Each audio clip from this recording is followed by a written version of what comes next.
Welcome back. Over the last 2 sessions, we found our inner safe space and identified the green flags of nourishing external support. But even in the best communities, we eventually hit a limit. As a Spoonie, your energy is precious. It's a non-renewable resource, and protecting it is the highest form of self-care. Today, we are talking about boundaries, not as walls to push people away, but as guidelines that protect your capacity to love, to rest, and ultimately to feel safe. First step in setting boundaries is recognizing where you are right now. For us, energy is not given, it's a budget.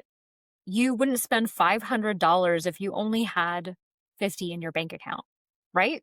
So why do we constantly spend spoons when we don't have them? Before you say yes to anything, a phone call, a commitment, or even an emotional conversation, I want you to pause and do a 3-second energy check-in. Where is the tension in my body? Is it tight shoulders, heavy legs? Now ask yourself, does this task add spoons or does it cost you spoons? 3, decide, is the value of the interaction worth the required cost today? When you start honoring your energy in this tiny way, you create an immediate boundary with yourself, stopping the overcommitment cycle before it even begins. Boundaries are useless if they aren't communicated. But how do you say no without feeling guilty or sounding harsh? We use this formula of kindness, clarity, and closure. Kindness, it starts with appreciation or validation. Thank you so much for thinking of me. Or I really value our connection. State your boundaries simply without over-explaining or even apologizing.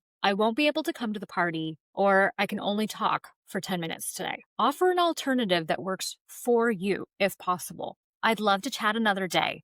And when my energy is higher, or I can watch the movie with you, but I'll need to leave early. A boundary is a statement of what you will or you won't do.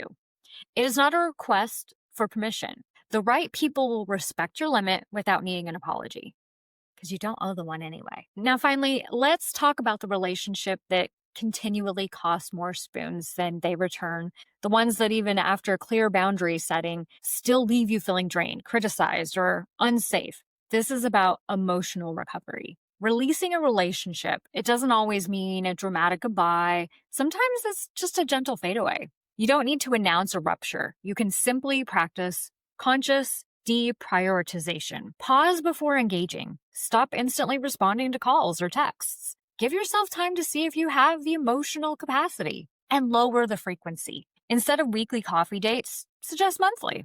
If they constantly demand emotional labor, switch the conversation to safe, shallow topics. That's okay.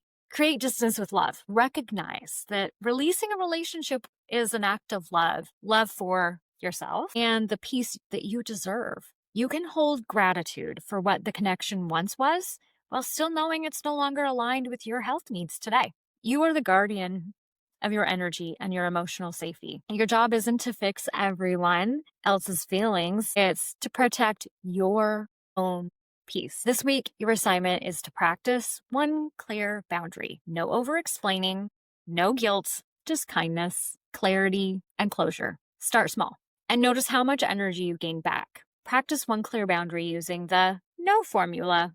What aspect of the Spoonie journey perhaps plan to rest or plan to do would you like to focus on next? And of course, as always, don't forget your spoon.